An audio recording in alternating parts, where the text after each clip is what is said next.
তো হ্যালো, আশা করি সবাই ভালো আছেন। তো আমি এখন কথা বলবো দি রাজা সাব মুভি ট্রেলার নিয়ে। এক কথায় বোম বানাইছে, বোম। আমার মনে হয় বাহুবলীর পর প্রভাসের সেরা মুভি হবে এই দি রাজা সাব।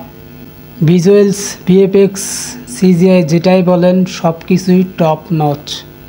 খালি যদি গল্পটা ভালো হয় আর মুভির স্ক্রিন প্রেজেন্টটা ভালো হয় তাহলে হাজার কোটি টাকা ক্লাবে পৌঁছে যাবে এই মুভি, যদি ব্যাটে বলে মেলে। তো এখন কথা বলি ট্রেলার দেখে স্টোরি লাইনের যতটুকু বুঝলাম, এটার মধ্যে প্রভাসের কোনো একটা ব্যাক স্টোরি থাকবে, একটা হরর মুভি, সেটা সবাই জানে।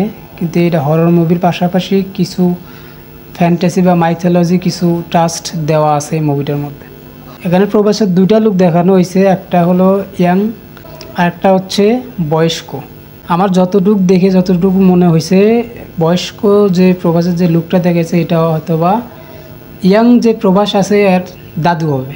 তার সাথে সঞ্জয় দত্ত আছে, তার কি স্টোরি এখন পর্যন্ত রিভিল হয় নাই। আমার মনে হয় যতদূর সম্ভব সে ভিলেন হতে পারে। তো ওভারঅল সব কিছু মিলিয়ে একটা বোম প্রজেক্ট হবে এটা। সো চটপট আপনাদের কাছে কেমন লাগলো আমাকে জানিয়ে দিন। আর যারা নতুন প্লিজ চ্যানেলটা সাবস্ক্রাইব করে দিবেন। দেন বাই।